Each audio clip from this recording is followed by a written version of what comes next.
Hey everybody! Oh, welcome to the new. Oh, how did we start this show? Yeah. New to you show. Hey everybody, welcome back to the. gotta... Hey everybody, welcome to the New to You show, where we come up with a new way of starting every time. Wait, it's this week on the New to You show, False Starts, Part 1, Psychonauts. Was that a proper false start? Yes. Yeah, but I think you should say false starts. And today I bring the pick, Psychonauts. Oh, okay. Video game Psychonauts. Okay. How do we start this thing? I always forget. Welcome to New to You show. Welcome to the New to You show. This week on the New to You. That's it. Right? Yeah, there you go. This week on the New to You show, False Starts. That was hot. This week on the New to You show, False Starts. I'm bringing the video game Psychonauts. What about the theme? Yeah, I know. This week on the I said false starts. Yeah, but we got to get. I'm just gonna run this whole thing. This week on the New to You show, False Starts, Part 1, Psychonauts video game. Yeah, good job, John. Did it. All right. Yeah.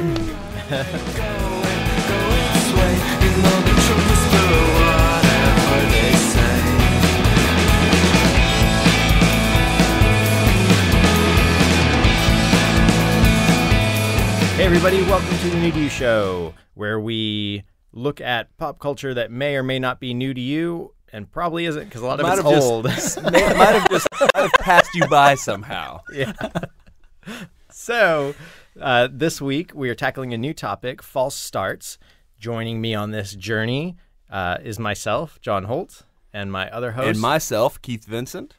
And myself, Julian Cage. And our guest, Katherine Scippione. All right. Welcome, Katherine. Thank you. What's your deal? Oh, boy. Well, I work with some of these folks here in the non-creative capacity, although I can draw trees and Mickey Mouse. Nice. Should the company ever need that. But otherwise, I do finance and operations. Nice. Have you ever drawn a tree made of Mickey Mouses? You know now what? you're thinking. Now you're thinking. This is good synergy here. I'm going to give it a crack. Yeah. I think you are selling yourself a little bit short, though, having interacted with you quite a bit. You're a very talented voiceover actor. Thank you, Keith. I've animated several things to the lovely tone of your voice. So this is going to be a very soothing experience for you today. I feel like I'm working right now.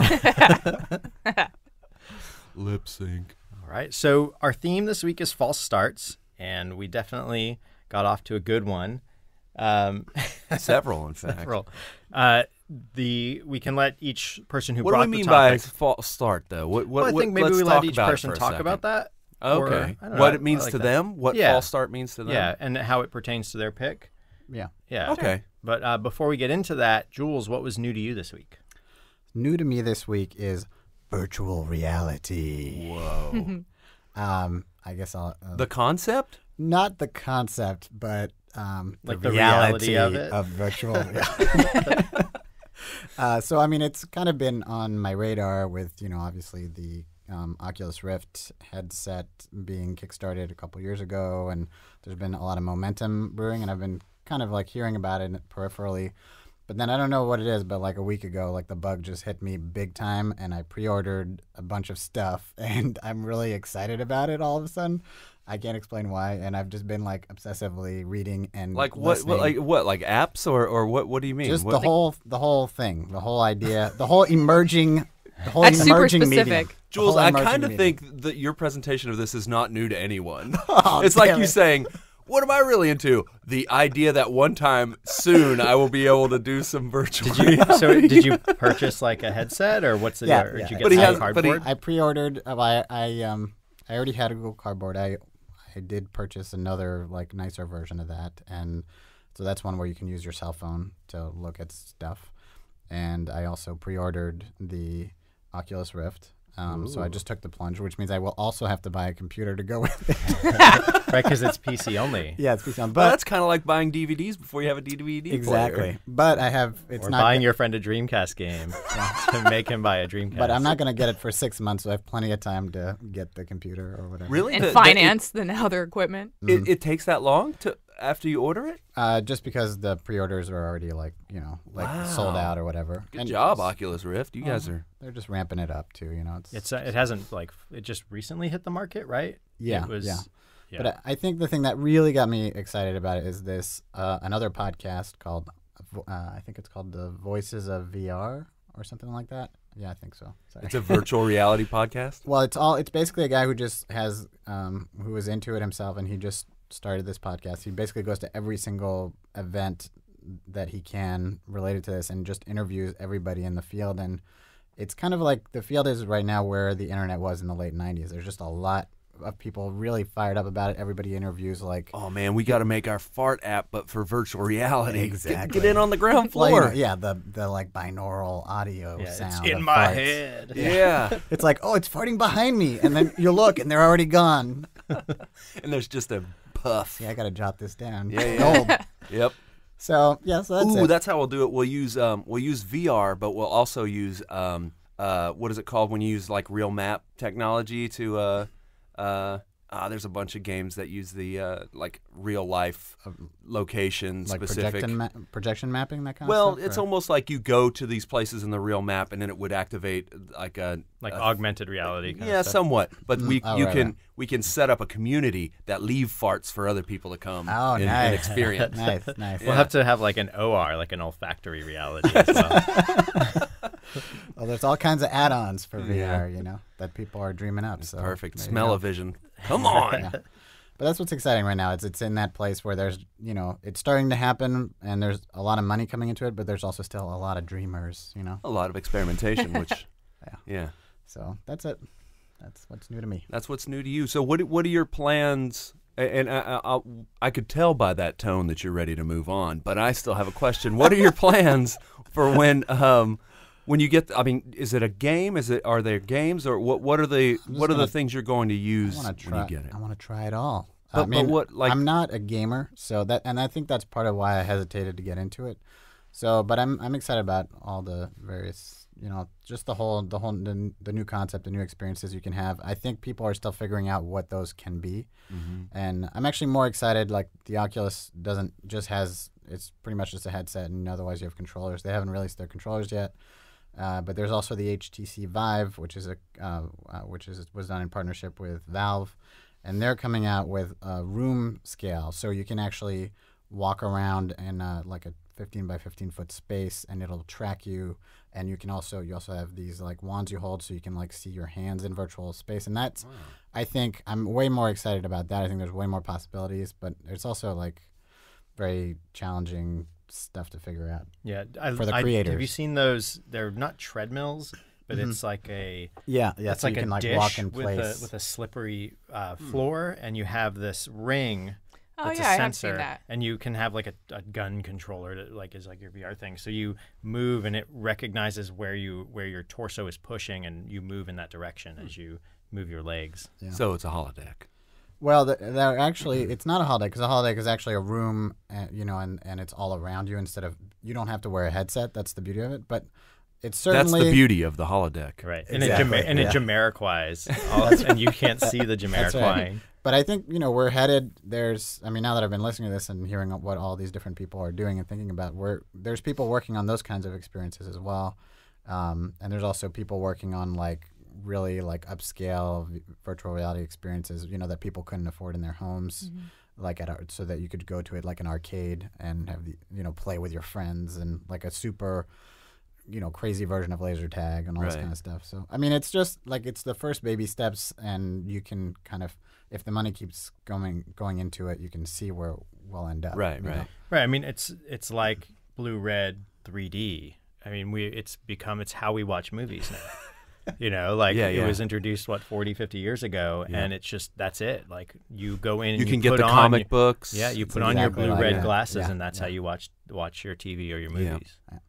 Well, anyways, I could go on about this forever, but I think we should. No. You were actively trying to move on before, and I disregarded that, but now I'm ready. All right. Yeah. So wait, one question before we move on. There you go. False starts again. Are you going to get into pornography on the VR?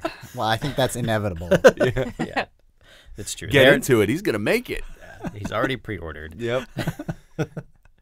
So many 3D models. So, virtual reality. So okay, so we're moving on. Mental So we're reality. going on to John's pick for the week for Yeah. for his Roll into mine. false start.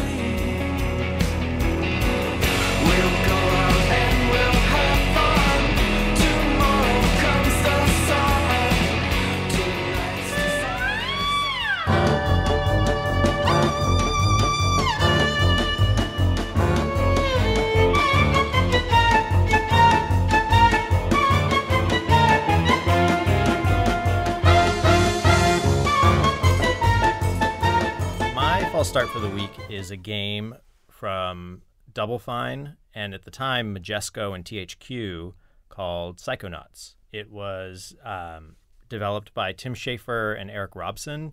Tim Schafer, his history prior to getting into this game, he was a young developer at Lucasfilms Games. He worked on Indiana Jones. He worked on Maniac Mansion, porting that over to the NES.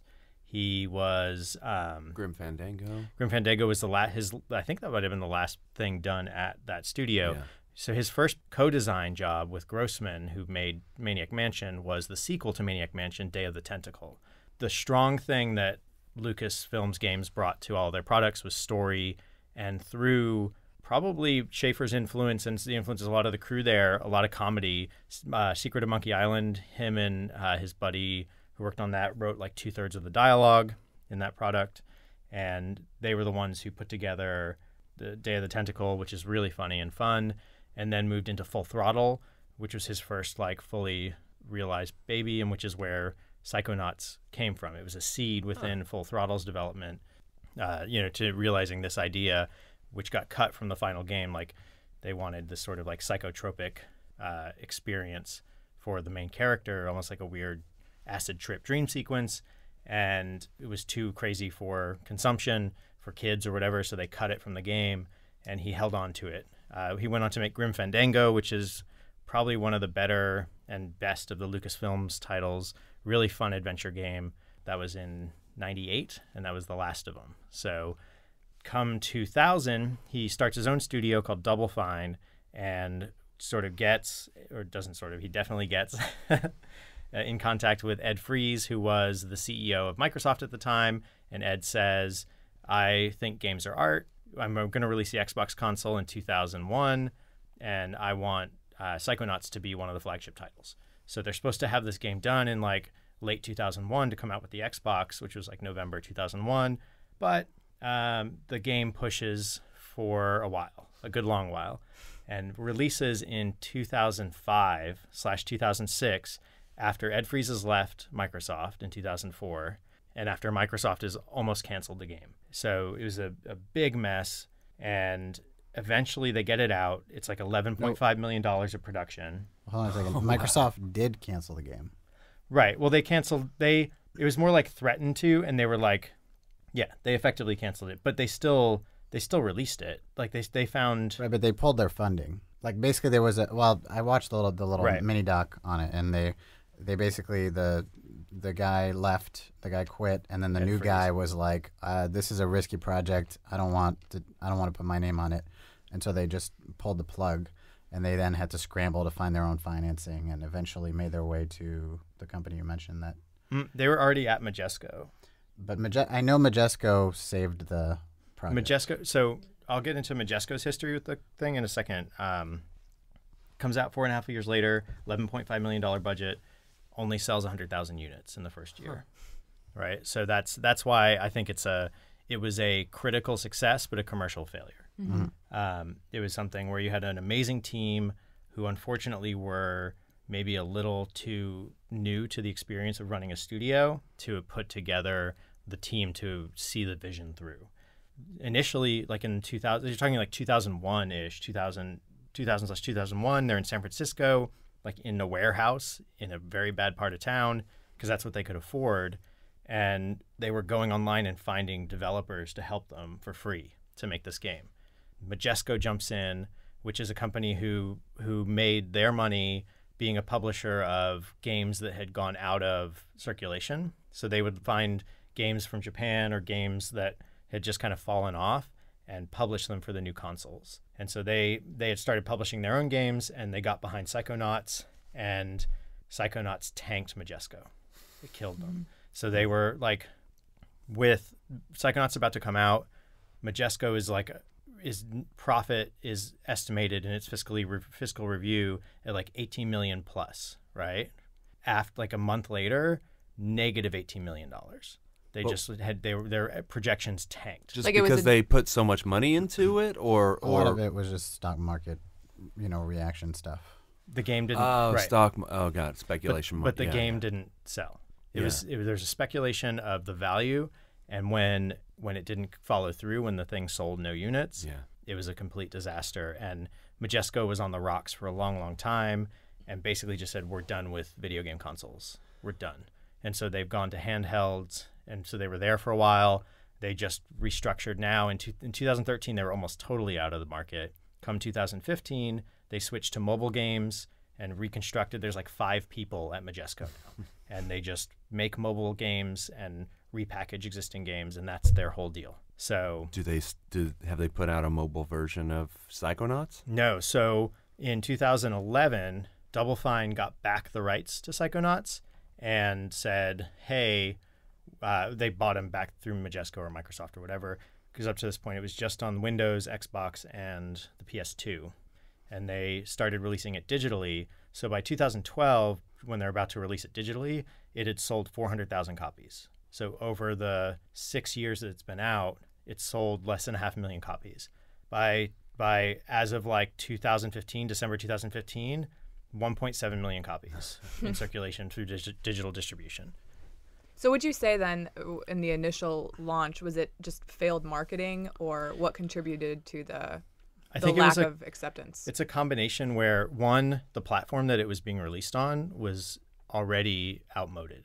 So Microsoft was already moving toward Xbox 360. Right. So you have a game is 3.5 years old for when it should have been released, and you have And probably looks like it's a little Right. old by the time. Yeah. and you have sort of some weirdness because they're building the airplane as they're flying it, kind of thing, and they have a lot of development issues to figure out. It was really 2 years of actual development, of actual work, stretched over 4.5 for all the problems that they had. Because of all the different funding and Like, stopping to do this moving and that. Yeah. moving offices, changing up teams. Like in level design alone, they tried this model where, hey, let's have the art crew go in and sort of decide how it looks, and have the level crew decide how the level works.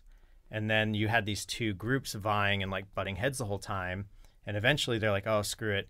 We'll just have one level designer and the art crew. And that's Eric Robson was that level designer, I think. So he's the guy who kind of stuck on, which caused strife within Double Fine because they basically dumped 4 or 5 other people who were level designers. So it was more like operational issues throughout the course of Right, because development. creatively they had super strong team. They had some great artists, great background guys like Peter Chan, And it shows in the Right. game. It's very beautifully designed. designers like Scott Campbell, the cartoonist, is a designer, and the music they got Peter McConnell, who did the music for Grim Fandango and a lot of the Lucasfilm soundtracks. So again, all the pieces were there. You had great designers, smart game creators.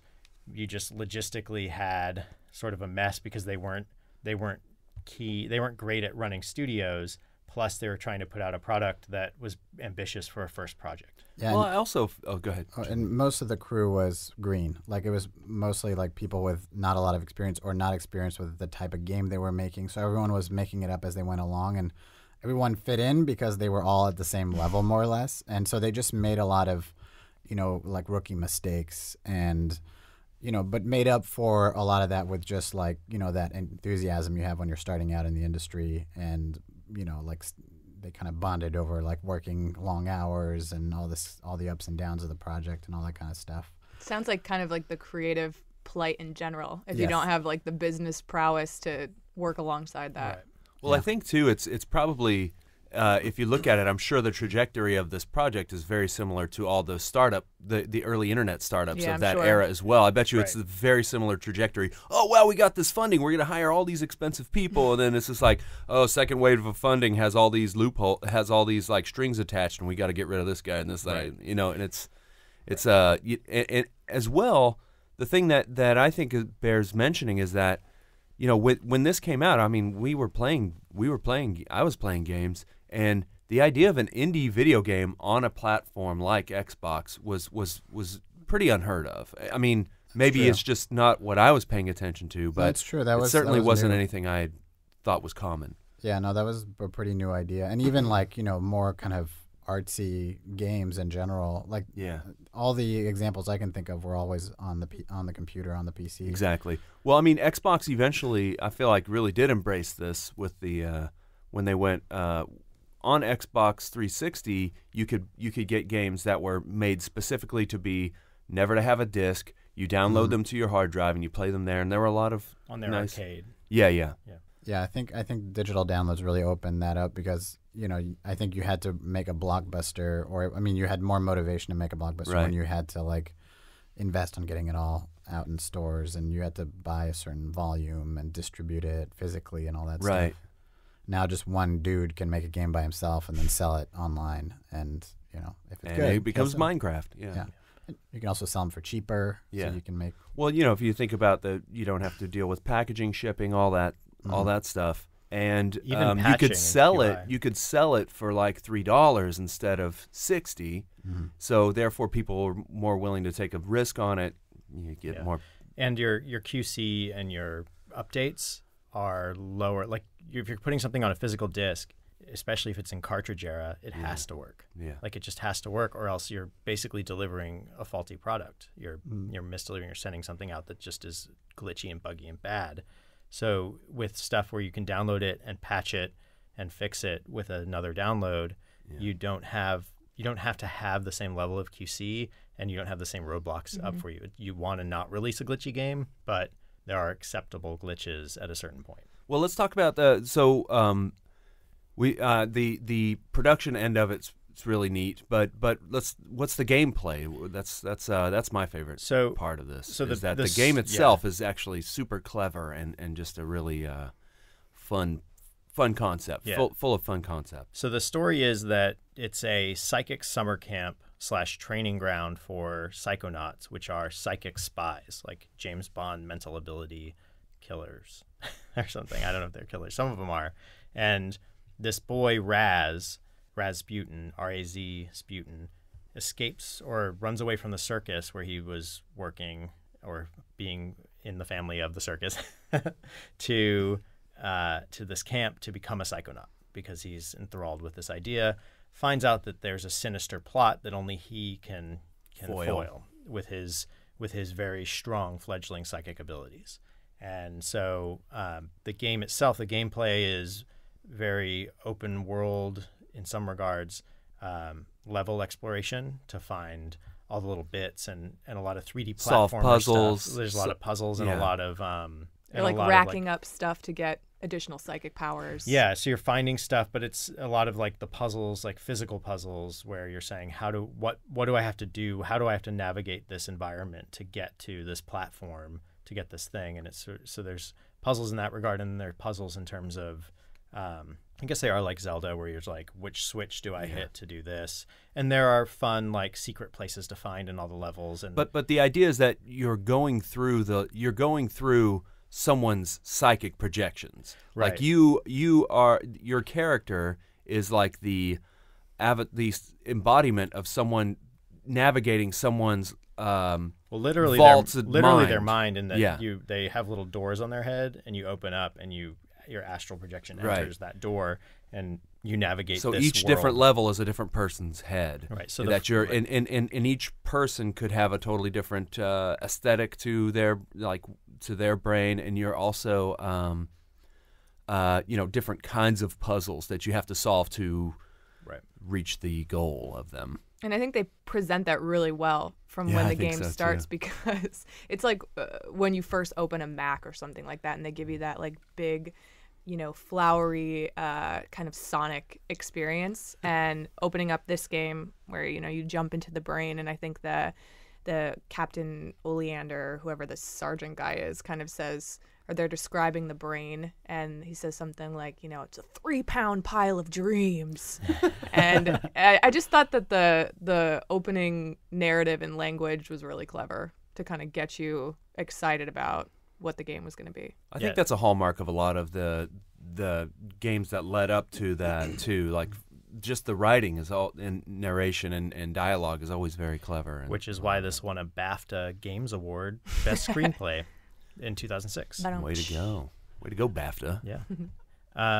So yeah, Psychonauts. Had you guys played any games like this, or any of the games as progenitor, or this game itself? Well, there are certain mechanics about it that are similar to other games, but I mean, just the concept itself is just so clever in that, in a way, you're creating it's very meta in that you're going through someone else's imagination, which is kind of like a video game, because when you play a video game that someone hasn't invented, you're going through their visual representation of what they want you to see as coming from their brain. So I think it's a really neat, I don't know if they ever thought of it in that way, but I just think it's a neat kind of the concept of a video game in a nutshell kind of thing. Mm-hmm. Yeah, I've actually liked this game a long time. No, Jules, what do you have to say about this game? I didn't get a chance to play the game. Oh. So, well, then why don't I talk about it? Yes. So probably one of the only non-gamers here in the group, I think my last experience with video games was Super Mario Brothers, or kind of throwback Pac-Man style type stuff. I don't have a natural bend towards zombies and sword fighting and all of that. So as a non-gamer queuing this up, I think I had... Then you would not like my game, Zombie Sword Fight. Oh, man, don't even show that to me. Oh, it's the best. No, but I think I went into it with a little bit of trepidation, like how much am I going to dislike this kind of a thing? And I was pleasantly surprised. It felt like, this is maybe a naive thing to say, but it felt like I was in the middle of an animated feature film. And that was actually really fun. And I think the subject matter of the world that this game is in is a world that I can kind of get excited about and get behind as a non-gamer. I thought the concept was cool. The whole Psychonaut thing, the animation I thought was awesome, really whimsical and just funny. I was amused by it right away. And I think if I can be amused by something, then you've got my attention span for the next little bit. So I was keen to kind of keep trying to solve the puzzles and get to the next phase. Yeah, there's some great writing just in the beginning. There are these little characters as you kind of explore the camp when you first get there. There are characters, and you can just hit Y or whatever and interact with them. And some of these character designs are really like weird and not bad, but like certainly not traditional strange. For video yeah, games. Where, very strange. Like if someone was playing with like a 3D sculpting tool for the first time, and like they have this sort of like half-shaped clay kind of feel to them, and then they stuck 2 holes for an eye. Exactly. Then they're animated. So like this, there's that guy who basically has no knees. He just has feet attached to the bottom of his body, but he still walks, and they make him do stairs, and just like seeing how they make that happen is pretty ridiculous and fun. Yeah. And then you see that guy, he wears a tinfoil hat because otherwise So no he'll one make could people's scan him. heads explode too. Yeah. And these squirrels are talking to him in this one vignette, and they're telling him to do things, and he's just yelling at these squirrels, and he blows them up in the end. But just these fun little like exchanges. Every character has a story, it's there. Mm-hmm. And I think even when they went to record the dialogue, they tried to get these naturalistic bits where the game randomly inserts some pauses or breaths in the language. So even if you hear the same thing over again, it may have a different cadence because of the way the game has mixed up the dialogue. Built the audio in. Well, I think that was part of the surprise too, is there were moments where, I guess I expected when you're playing a game, it's kind of like that picture of you're in a dormitory in college and everybody's leaning forward over the Sega Genesis, and it's like, a very active posture. And with this game, there were definitely moments of that where you're maneuvering levels and trying to accomplish tasks, but then there were also portions where you kind of sit back and lean back and watch what's going on the screen. So I appreciated, like you were saying, John, kind of like the game takes breaths where then you can take a breather, you're watching something unfold, and then you're gearing up for your part in what's coming up next.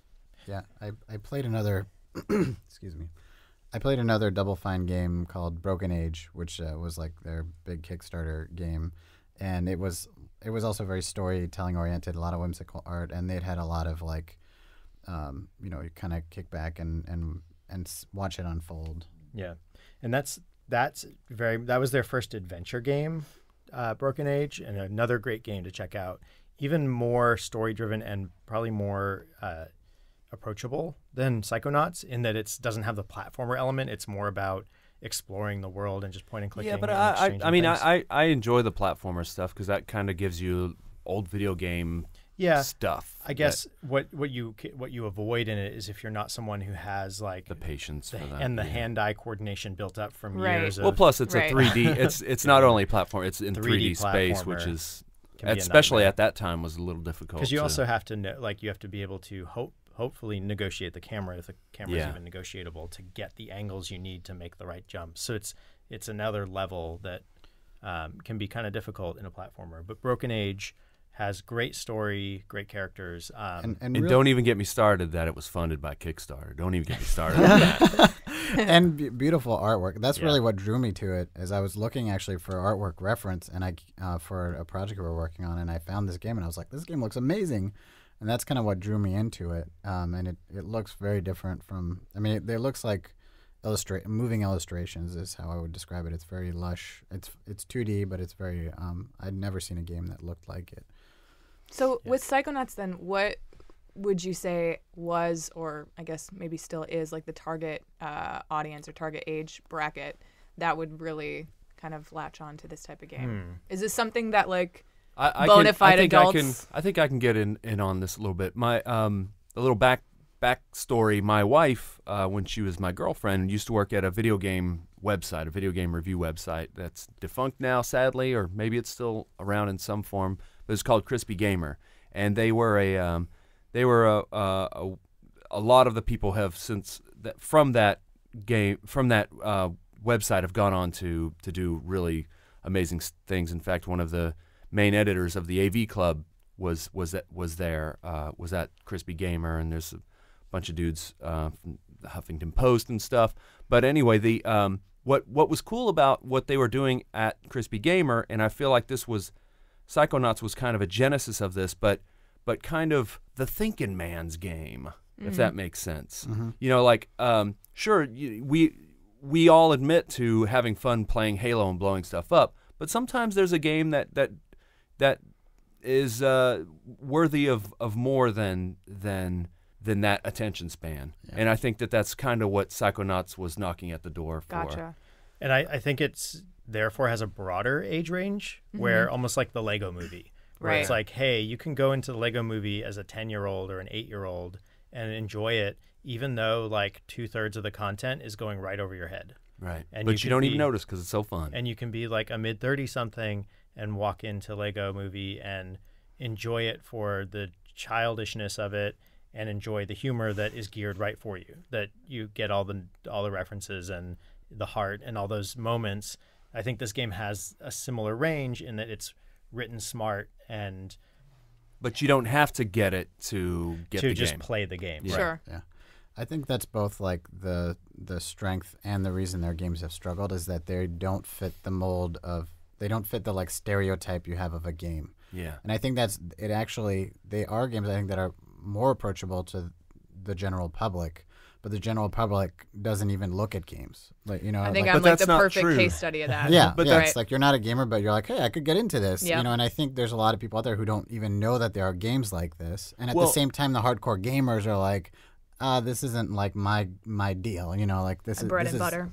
Yeah, this is like I can beat this game in a day. You know, But like, I think that wedge is broadening. yeah, I think definitely, because games have gone mainstream, I think, or are getting way more mainstream. Well, no, I think the thing we take for granted is that Candy Crush is a video game and everybody plays it. Yeah. You know, I don't take that for granted. what is a it? gateway. Temple Run. You know, all these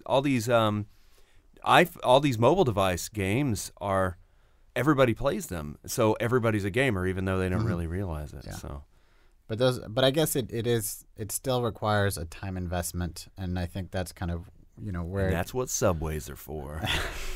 well, no, subways are for Candy Crush, believe me. Yeah, that's what I'm saying. Yeah. But I mean, compared to like Psychonauts, still requires more engagement than that. Yeah. To get that's the thing. You have to invest time in Double Fine games to get something out of it. I think it's like, I mean, I think that you can easily get drawn into them, but then you have to like play them for a few hours to then reach the next level of enjoyment that you can get from them. Also, I think this bears mentioning, and I won't belabor it much, but Tim Schafer, as a creator, what I think of him is he seems to be, by my recollection, the first person who you could say you could kind of see their influence on multiple games, like a Martin Scorsese movie by looking at it. It's almost like he was the first guy that I ever noticed that I could kind of pick that out with a video game. He's like an auteur video game maker. Not even. I wouldn't say it like that. I'm just saying, like, you can see their hand or their touch or their influence. I mean, that's what an auteur is for movies. Sure. It's I like just didn't want somebody to be who's so artsy about it. I mean, all French on we're us. talking about video games here, man. No reason to speak French. but I think he's also like I've played Broken Age. That's about. I mean, I played a little Grim Fandango back in the day, but I have watched a lot of, because they, along with the Kickstarter game, they produced a web documentary, and then they continued with the same documentary company called it'll come back to me. And so a great little We'll put a link in the show notes. yeah. So even if Jules doesn't recall. So they made a whole behind the scenes on Broken Age, which was like really multi-part, and then they also did a 3-part on sort of like the backstory for Psychonauts. And so I did watch those, even though I didn't get a chance to play the game. But I found it really interesting. So I really recommend watching them. I mean, especially as somebody, I feel like there's a lot of parallels between making like video game production and animation production. So like I can relate to a lot of it.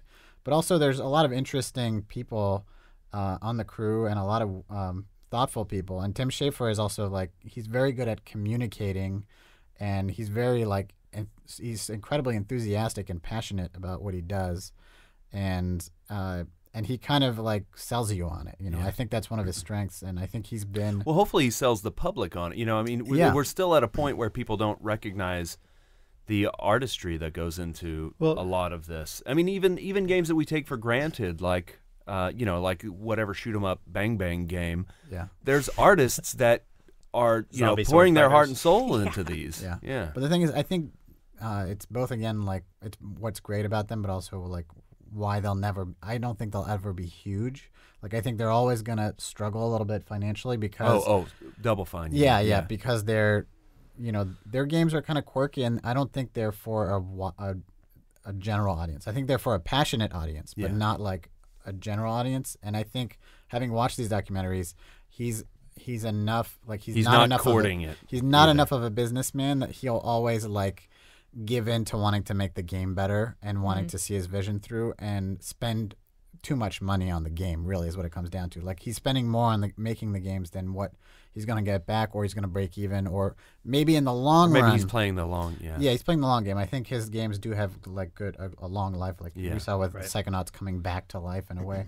So I think maybe playing the long game, and he is investing in like you kind of know you can trust the games, or you're going to get a certain quality, a certain kind of thing from them. So that's pretty neat. And to that point, they have there's a new sort of funding source called FIG or FIG, which is like a gaming independent funding source. And he started it, right? I think so. But their project, just in the past, like this Q1 2016, they raised $3.3 million to make Psychonauts 2. Yeesh! Wow. So they're already underway on the second on a sequel to Psychonauts, and they're putting out a VR companion in PlayStation VR. With the PlayStation VR. So but I'm not buying that one. Exactly. Not yet. Now you have to. So there's some level where I think they're figuring it out in ways to make money. They're also making smaller games to fund their larger games, which is another thing that like Aardman or some of those smaller independent animation companies would do is find small ways to have partial commercial success to then roll that into a larger project. There's some amazing games from Double Fine like Stacking, which is about these like Matryoshka doll characters. So it's a whole world of Matryoshka dolls, and you just kind of like stack in, like the way you change costumes is you stack inside a policeman and walk around like hidden as a policeman. Very, very fun, well designed, and another like smart and funny game. And that's a mobile game? I don't know if it's on mobile. It's digital now. When it came out, it was for PC, certainly. It's PC, and it was on Xbox Arcade as well. Gotcha. Well, maybe there's a new market called the non-gamer gamers where it's Oh, not, it exists. if it's not a zombie sword fight. No, I but it will could play be. it. But it could be Plants vs Zombies, which is a very popular game among non-gamer gamers. Yeah, I think that's I think there are gamers, hardcore gamers in quotes, and then I think everybody like you have. I hate that term. Hardcore gamer just means like somebody stuck in a. I think it means I think asshole so. gamer. Yeah, well, no, not necessarily, but I think it means like a hardcore gamer.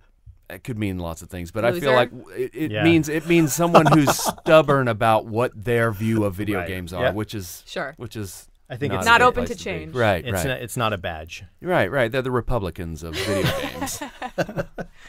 That's a different We're podcast. putting down our flag right here. Oh, Gamergate Part 2, here we come. I'm sorry, Katherine. A lot of this is going to come to your Twitter feed. Yeah, you're going to get blasted. Because I'm a dude. They're not going to come after me. I would recommend this game. You can get it on Steam. I think they have like a digital. There's some sort of app companion you can get where you can like see stuff in the game through through Apple OS or iOS as well. It's available on multiple platforms through digital distribution. Before we move on though, one more. Can you tell me a little bit more about this funding thing that he was talking about? Is it just video games, or is it also tabletops and things like that? No, it's a video game. Specifically video games. Specifically because I think it's structured so that it's still set up kind of like Kickstarter, but but I think it's geared because there are a lot of complaints about how video games come off on Kickstarter, in that there is a lot of development time needed, especially in indie games. You know, Thunderstone is an example. Broken Age is an example where they go way over time and close to over budget, and that's partially because of the way Kickstarter works, the way it rolls out, and the expectations it builds are such that it creates an environment that's not always the best for independent game developers. So they totally messed it up on that game that they made, didn't they? Well, they did on what, Broken Age? Oh, they funded it through Kickstarter. Right, but they went over time and people got really mad at them. Sure, certainly they should. I'm sorry, this is real life. Get a budget, stay on budget. But at the same time, it's like they didn't fully fund it, any of these games. Like $3 million sounds like a lot, but they're going to spend probably 3 times that to actually make the game. So you're really just helping them along, and you're just helping prove that there's a market and all that kind of stuff. But it's almost like initial. But there's marketing. not a market if it can't support itself. No, you're helping kickstart the project. Right. I mean, it's in the name. Yeah. And I think it's more like, I think Kickstarter at this point has more of like a public, has more of an image issue, because they started out doing that, where the point is not to get the product, but to help is that you believe in the product and you want to help make it a reality. That's really like, I think, the ethos of Kickstarter. And I think the public has just like now thinks of it as like a thing where I buy cool new stuff, you know? And that's the disconnect, I think, a lot of times. I make people pay for my stuff that I want to do.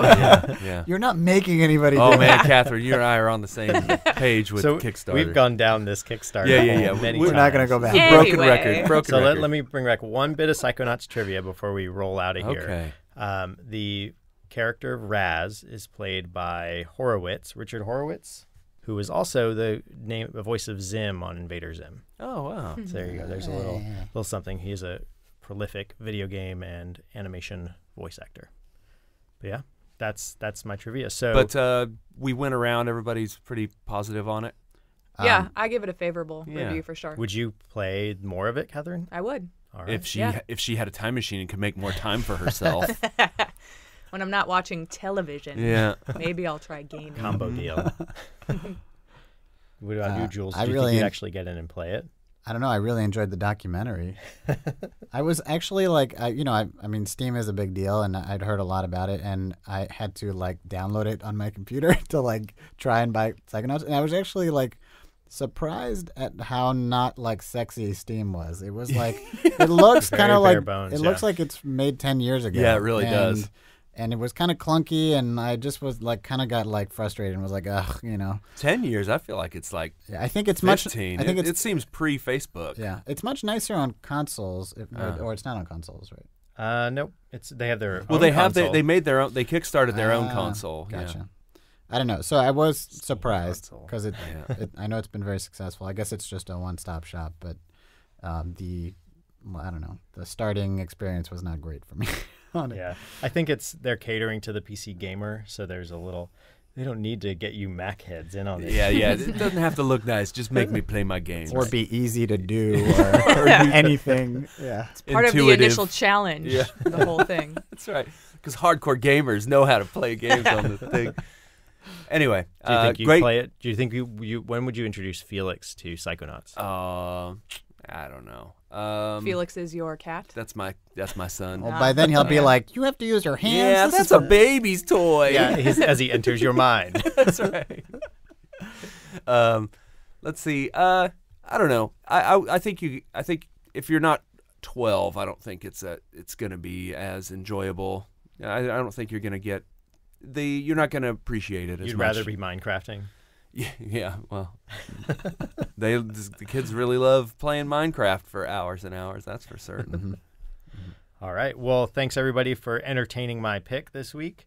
It's a good pick. It's a really. I actually, Psychonauts is one of those games that, within game journalism, it's just like it's kind of a golden standard. So I really had no idea that it was such a bust when it came out. Yeah, it's like E.T. It's crazy. No one fought me on whether it was a false start. We didn't talk too much about that, No. but I think It was yeah. a pretty clear cut. Yeah. yeah. I feel like I have a lot to talk to It's a pretty strong commercial a certain failure. demographic of people about now, so keep that in my arsenal. Yes. So commercial failure was that's my indicator of false start. It was a critical success. So I wouldn't say a critical failure. Didn't roll a 1 on a D20. It did all right.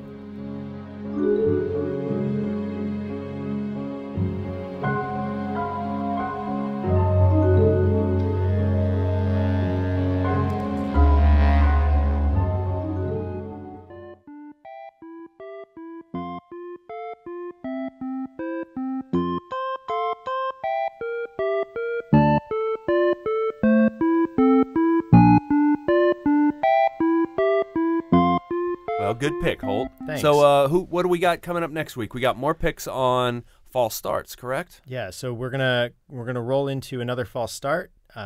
Next week we'll do Katherine's pick. What's the name of it? It's like Emily- General Hospital Emily Part 2. Owens, ND. We're gonna take a hard left into women's television. Perfect. Yeah. All right. So thanks, gang, for listening to New to You Show. I was one of your hosts, John. You can find me on Twitter at Lord Joho. Yeah. Keith, what about you? You can find me on Tumblr if you want to see some of my most recent drawings and arts. earthlingkeith.tumblr.com. Or on Twitter at Sandsquatch. Nope. I'm going to go find Sandsquatch now. Nope. Super. Now the real owner of Sandsquatch has a check mark next to their name, so they know they're real, and mine's not going to Man, have that. Sandsquatch is a really good one, too. So it's like it's as if you don't have a Sasquatch, like like a sans dirt- like a- serif, but Sandsquatch. I was thinking like a dirt yeti. Like Sand Squatch. yeah, Okay. So you like find him in the desert. And I'm Jules, your third host. You can find me on Twitter at BeautifulJules, Jules. Beautiful Jules.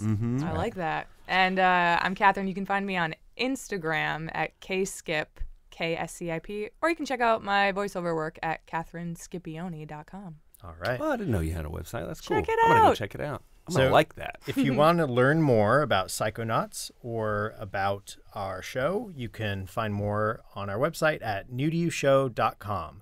If you want to comment or leave feedback, You can do it on Twitter at New to You Show. But only if you're really cool. You guys. That's only what for like really cool people to do. You guys should not hardcore gamers. You guys should subscribe. Subscribe to us on iTunes or any of your podcast apps that you enjoy to subscribe things. Share, get the word out about New to You Show. It may be not new to you, but may not be new to you, but it might be new to somebody else. So share the New to You Show podcast to other people. Leave us a review on iTunes. If you like what you heard here, leave a good one. Man, I think some 5 editing stars. has to happen because I think you said that twice. No, I didn't say to leave a review yet. Oh, okay, good. Now why did I say only if you're cool? What part was that? I was saying To follow us on subscribe. Twitter. Oh, all right. Well, I'm sure everybody's cool anyway. Yeah. What am I talking about? All Nobody's right. cool. It may not be new. But maybe it's new, New to you. Whoa! Such a question, there are many possible answers, such as hard work. Years ago, the Holy Feel I'm alone in this whole of existence. I know it takes time, but I'm losing my persistence. The distance is too far to fetch, so I sketch on pages and hope that some catch.